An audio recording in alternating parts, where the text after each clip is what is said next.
Good morning, Your Honor. Please the court, Mike Whalen from the Knoxville Bar. I represent David Dunlap. I represented him at trial and here. I haven't seen you in a while, Mr. Whalen. Well, Judge, I've been winning lately, and I got to tell you, I really enjoy that much more. Nothing personal, but and I will warn you as well that I'm. Did you want to reserve some time? 5 minutes, if I could, Judge. I'm on a new blood pressure medicine that has a diuretic, and it dries me out, which luckily will cut me short from talking. This case is really about the community caretaking concept. And in this brief, I've raised the issue which I've raised on many occasions, and because I have from childhood, suffered a great deal from the inability to let go. I've cited Article 11, Section 16, which comes after the rights laid out in the Tennessee Constitution and says that they shall remain forever inviolate. And yet we stand here today with having set out community caretaking as an exception now to the Fourth Amendment and the Article 1, Section 7 requirement for a warrant. And I think this case really illustrates why that is such a horrible idea. What we have here is a phone call that was made to 911 from an individual unknown to us at this point. She was never called as a witness, never listed, never brought to trial. The police didn't talk to her, though there's something in the 911 call that says she identified herself and says she would talk to them if they wanted to. They never went to the apartment to talk to her. She says there are two people, and I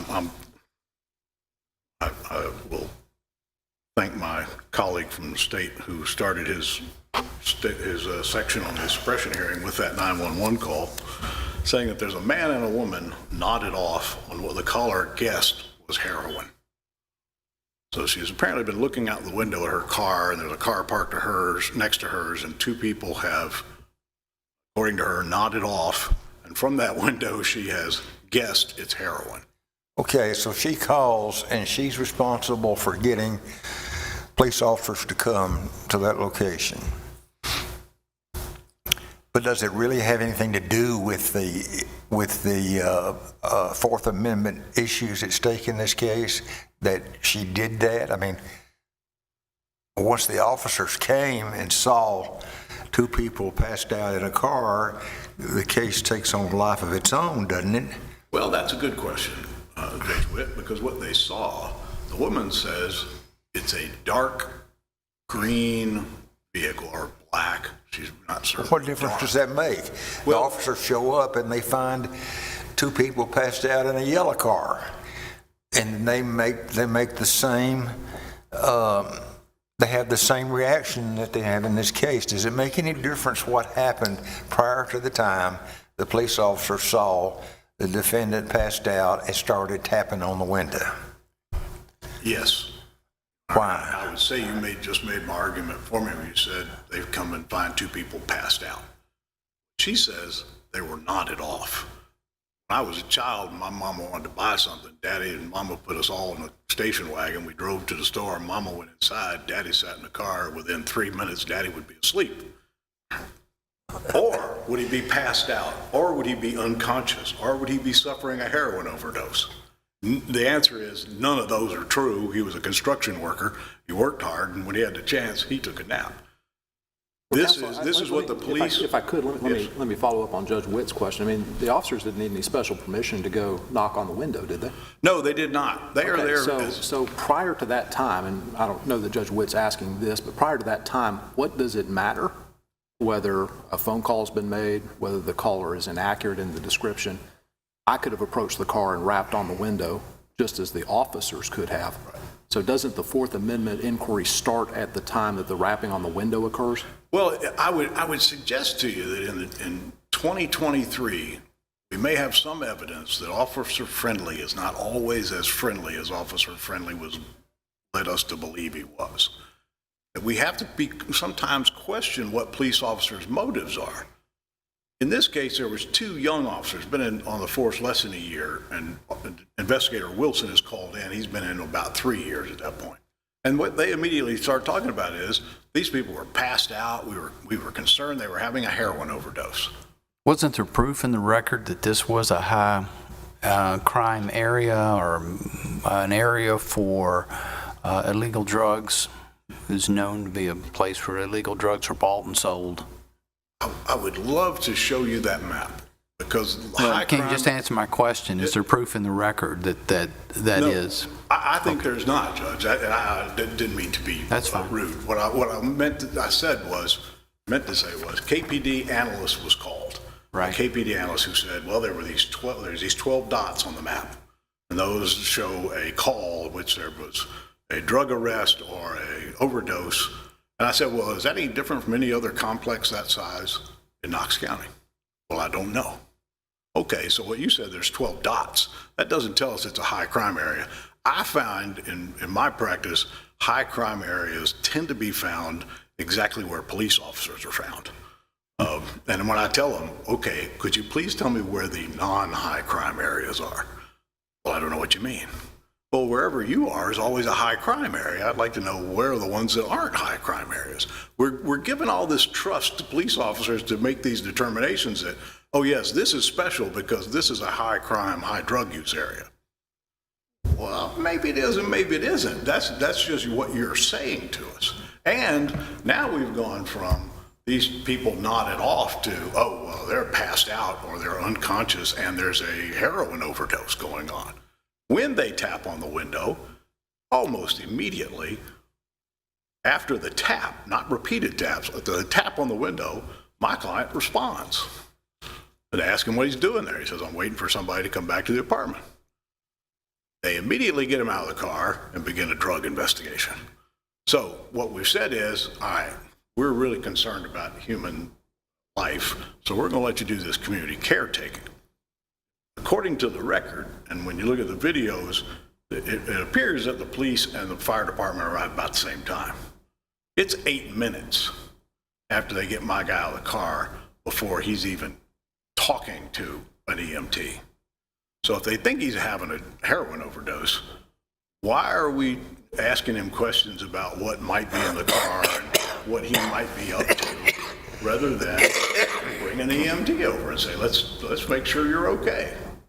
Could I ask a hypothetical? And I would ask you to assume that the officers had a good faith basis for believing that there was impairment among the occupants in the car.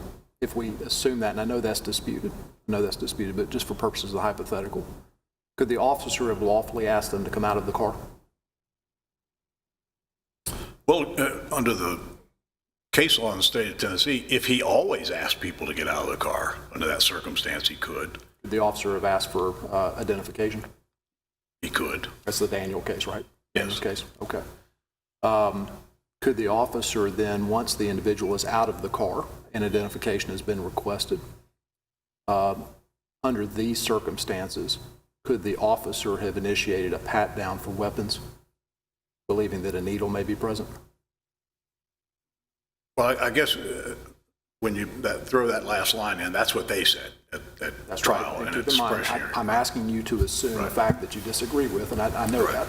that. Assuming that the officer had a good faith basis for believing that there was an overdose or that someone was impaired, could the officer have initiated a pat down at that point to check for needles? Well, if they believe that an overdose was taking place, Or that they were impaired? I'm not sure what a pat down under the Terry analysis tells the officer about the crime of impaired or overdose. Okay.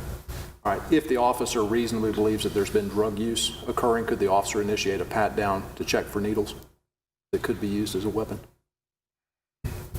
Well, at this point, In other words, clearly, isn't that the real Fourth Amendment issue? well, they would be seized at that point. So Isn't that the real Fourth Amendment issue then? it is one of the Fourth Amendment issues, I believe. I believe the whole thing is a Fourth Amendment issue, and I think we have abdicated the Fourth Amendment. At some point, contemporaneous to your client getting out of the car, there were indications that he was impaired. He was sitting in the car behind the behind the wheel, maybe the engine wasn't running, but the keys were there. At that point, the officers had a case for DUI, did they not? I think the keys were in the ignition. What the officers had at that point was when they tap on the window, he says he was lethargic. He's just been awakened. He was asleep. His head was leaning back, of all things, against the headrest, which I think is why they call it a headrest, and his mouth was open. The other woman, they said, oh, she's clearly intoxicated. Look, because she's leaning forward and her head is to the left. I mean, there's nothing you can do sitting in that car that's not going to look as like impairment to them, because now they're doing a drug investigation. And they're justifying that by saying all these things, when really I think the problem is, if the 911 call is, we believe someone may be suffering a medical emergency, why don't we let the EMTs be the lead agency? They're there. Why don't they're much better placed to be able to tell whether or not someone is impaired or someone is having a medical emergency than is a rookie police officer. Did the officer have authority to initiate a pat down in this situation for officer safety? I don't know why that would be for officer safety. I don't know if there's any indication that there's a weapon there. The officer testified that in previous cases that he'd been attacked with a needle. That's what the officer testified to. I'm not aware of when that happened. I couldn't get him to tell me. He just said it was the totality of the circumstances. And I asked which circumstances he was talking about, and he said the totality of them. Maybe I'm just trying to figure out the contours of the argument and where the Yes, borders are. Are you challenging the pat down? Yes, I'm challenging everything from the time they arrive. They see a car that doesn't match the car that they're looking for. There's no testimony that anybody was watching that car and that it was the same car the woman from 911 called about. Okay. Back to the pat down for me, please. Right. Thank you, counsel. What is the basis upon which you challenge the pat down? Well, because what they're there to investigate is whether or not these people are overdosed. And I don't know what service to the investigation of the overdose a pat down. The Terry frisk is about, you have a reason to believe there's a crime taking place. What you have here yet is two people sitting in a car that could just as well be asleep and not committing a crime at all. And so what does the pat down do? We didn't have much of a conversation. We pretty much go straight to drug intervention and a drug investigation. And so I don't think that fits the warrant requirement to do a pat down. How do you do what is the basis for a Terry pat down on two people asleep in a car? If the pat down was lawful, can you talk to me about the plain feel exception and its application? What the officer said was, I felt a baggy, a rock-like substance, which I immediately knew was contraband. I don't know how he immediately knows it's contraband. He felt a rock-like substance. It could have been a rock. The point is, once again, letting these officers testify beyond their capability to determine things that they are testifying about or that they're doing while they're out on the street. He reached in and grabbed whatever was in the pocket, but he wasn't real concerned about the needle. The story just doesn't fly. We're doing a drug investigation. We're supposed to be there for community caretaking. That's the point, is that once we do that, we loose this force on the citizens to do whatever they want to do under community caretaking, when the only thing they're not doing is community caretaking. They haven't put these people with the EMTs that are standing right there. They're not being dealt with until they've done pat downs, until they have started searching the car. They have abandoned the idea of community caretaking at that point. They're using that as a ruse to get where they want to go, which is why they don't talk about somebody being dozing in the car. Does the record show us when in this progression of this incident the EMTs arrived? From the video, it looks like, you can see the red lights flashing as at least one of the officers is pulling in, but they're almost simultaneously arriving, if not simultaneously arriving. They are there before the tapping on the window starts. Oh, really? Yes, I believe that's what the video will show you. If you're seeing the red lights, you know, they're body cameras, so you're not necessarily seeing what's happening in the parking lot other than the lights. But the EMTs are there, and it's about 8 minutes, I think, after the EMTs arrive before they talk to my client. But I don't necessarily expect things to go my way on community caretaking. The Supreme Court has blessed it, but I think this is a perfect example of why this is a bad idea, why in this case it is not what we're doing.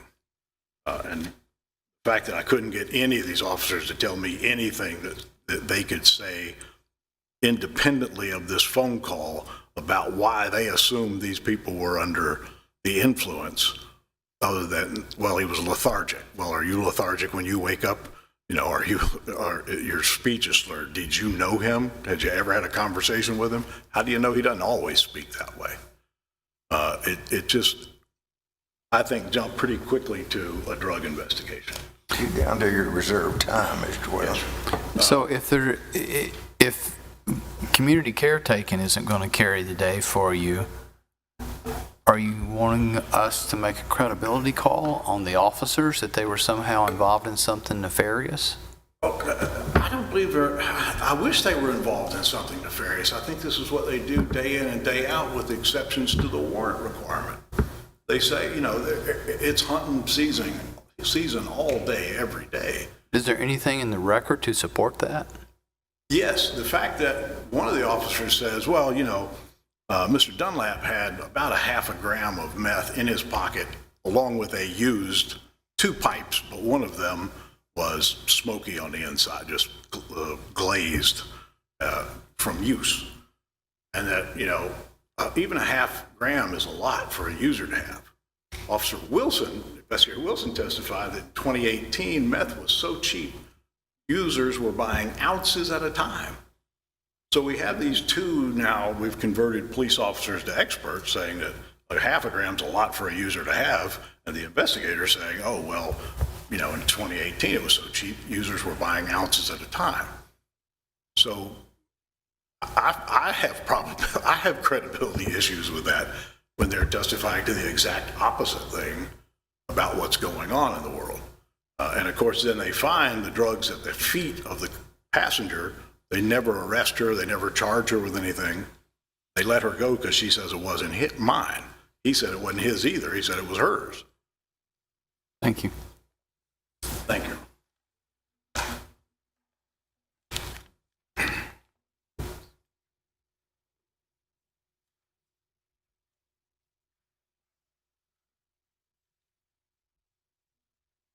Morning, Your Honors. May it please the court, Davey Douglas on behalf of the state. This court should affirm the defendant's convictions because the trial court properly denied the motion to suppress here. This was a proper, reasonable exercise of the community caretaking function. And I know there's been some discussion about the phone call beforehand, and that phone call wasn't necessary for the officers to be able to engage in the community caretaking function. But what that phone call did was provided relevant information for the officers and further bolstered their belief that the community caretaking function was necessary here. It was the call that first alerted them to the possibility that the defendant might have been under the influence of heroin. I'll have to tell you, I almost cringe when I hear the phrase community caretaking function. And apparently the U.S. Supreme Court's not real thrilled about it either.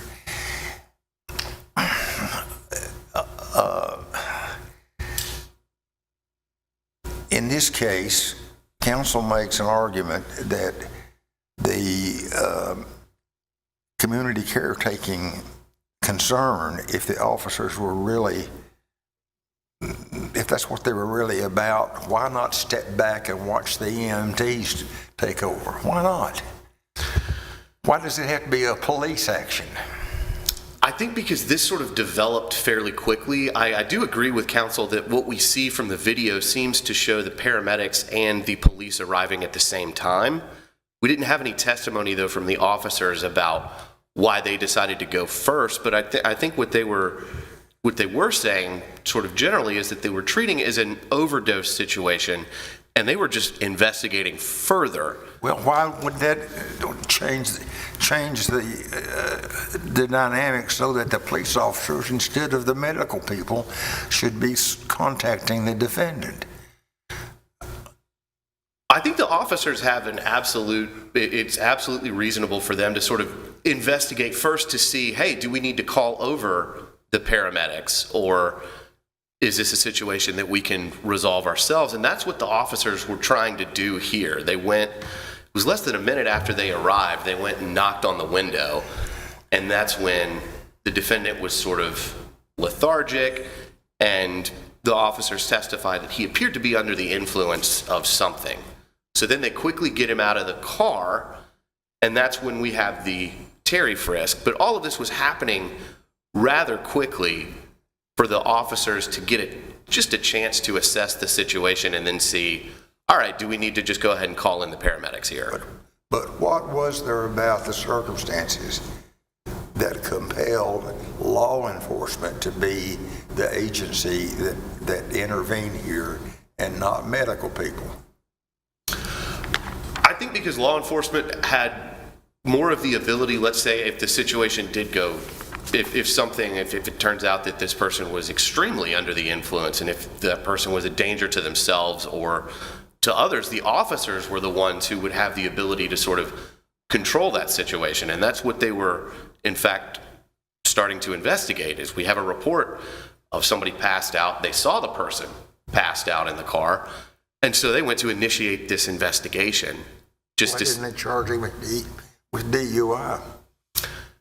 That's a great question, and I think the trial court sort of alluded to that fact based on the fact that the keys were in the ignition, that he potentially could have been charged with DUI. I think maybe it was because the car was off and not moving that they... Well, that doesn't make any difference. We've held time and time again, you're in command or control of a vehicle that's stationary, and you're impaired, you're guilty of DUI, even though the officer never saw the vehicle move. So why did they not charge him with DUI?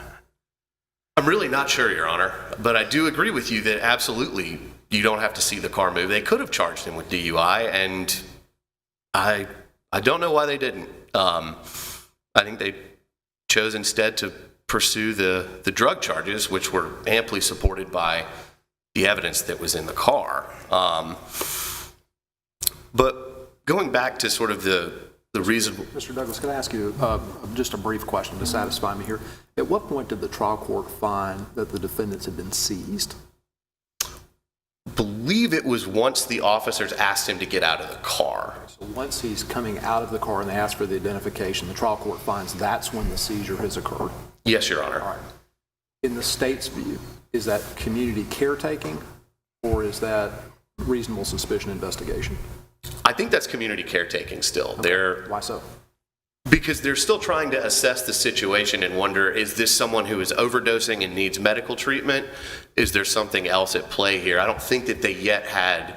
I think seeing someone passed out in the car with the keys in the ignition certainly could give rise to reasonable suspicion that a criminal offense was being committed, but the state's argument here on appeal is that the seizure is justified by community caretaking and not by reasonable suspicion of criminal conduct. Is that correct? Yes, Your Honor. All right. How do we get to the pat-down? We get to the pat-down because officers are entitled to perform that Terry pat-down for their own protection. And this is where that phone call actually is somewhat important in that tipped the officers off that the defendant could have been under the influence of heroin. And you had both officers say that heroin users often had needles and that needles could be dangerous. One of the officers, Officer Hardy, had actually been poked by a needle when performing a pat-down earlier. So that in and of itself, and the risk of getting poked by a needle, exposure to all types of diseases, the injury itself, all of those are reasonable risks for an officer to believe are present, and that's what justified the pat-down. because it also happened almost as soon as he was out of the car. This wasn't pulling him out of the car, trying to hold him, trying to stall a little bit. This was getting him out, realizing we've got a possible heroin user here. We need to do this pat down immediately. So if you have to have reasonable suspicion that a weapon is present to conduct a Terry pat down, the reasonable suspicion in the state's mind is the phone call and some suspicion from that there's a heroin overdose? Does it have to be? It has to be heroin specifically, I suppose, doesn't it? It could be any drug that the officers knew often was associated with the use of needles. I think that is pretty significant here. What did they testify to? That the call referenced heroin and that they specifically knew that heroin users often relied on needles to inject the drug. And that's what made them believe. And based on the defendant's appearance, too. He was lethargic. He was a little out of it. He seemed under the influence. All of those taken together made the officers think he's on heroin and he could potentially have a needle, which is a danger to us. And that's what led to the Terry frisk. And then that's what also led to the plain feel discovery of the drugs in the defendant's pocket. That happened while the legitimate Terry search was still going on. And you had Officer Hardy testify that he had been trained in identifying all types of narcotics, including methamphetamine. He felt that rock-like substance and he immediately knew that it was contraband. And that gave him the authority to then seize the drugs. Did the trial court credit that testimony? Yes, Your Honor. All right, thank you. So just sort of to go, again, wrapping the community caretaking issue up, this was kind of a textbook example of the officers exercising the community caretaking function based on all the information that was available to the officers. This was also not just a situation where an officer happened to stumble upon someone who could have been merely taking a nap in a car, I think is the hypothetical has been presented. There was concrete evidence here that there was a need for the officers to exercise the community caretaking function, and the trial court properly determined that that's what they were doing and properly denied the motion to suppress. And unless there are any further questions, would rest on our brief for the remaining issues and respectfully ask this court to affirm the judgment of the trial court. Thank you. Mr. Whalen, you have 2 minutes more to talk about the case. I would like it to be known in the community that should I need to go to the hospital, I would like not to stop at KPD along the way. Take me to the medical people that I need to see. Why was there no DUI? Because they found Pablo Escobar. You don't get promoted for making DUI arrests. We got the drug dealer. And that's How about this? Can I direct you to the sentencing issue in your brief that you raised? What is the relief that you're seeking insofar as the sentencing issue is concerned? Well, it's kind of confusing to me because by the time That's why I'm asking. So respectfully, what's the relief that you're asking for? By the time the 22 change happened, this case was already at the Court of Appeals, and I was debating whether or not I should just file the motion in state court for resentencing. I think the best I could hope for from this court, I think, would be to order that it go back for a resentencing under the 2020 changes to the statute. We recently had a case, I think Judge Greenholz was on it, I know Judge Campbell wrote it, where we had to stay the proceedings here while they went back for a petition that was filed in the trial court under the new sentencing. But I really think that the court should order it sent back just on the saving statute, because I had this argument in front of the trial court, and the trial court's telling me, no, because this would not mean a lesser punishment. So I think the difference between 100% and 30% is one I would argue is a lesser punishment. The new statute is pretty clear. It's for offenses committed on or after a certain date. Yes. Correct? And yes. your client's offense allegedly occurred before that date. Right. And of course, that's fixed in the 2020 change, but it wasn't in the it's in the 2022 change, not in the 2020 change. Okay. 2022 change says, okay, now everybody should have access to a resentencing if you meet these criteria. So, but I still think the saving statute should have applied in this case because it is a lesser punishment. I would just say, Judge Witt, I think what you heard today was that this was a pat down for community caretaking. I guess next will be a handcuffing for community caretaking and a putting in the back of the squad car for community caretaking. This was my argument at the beginning. We have allowed community caretaking to eat the Fourth Amendment and Article 1, Section 7 of the Tennessee Constitution, and that's a shame. And it shouldn't be the case. No matter what the motivation, how good the motivation might be, it shouldn't be the case. Thank you. Thank you. Thank you both for your argument today. That concludes the morning docket. We will take a recess until we pick up the afternoon docket at 1:30. All right.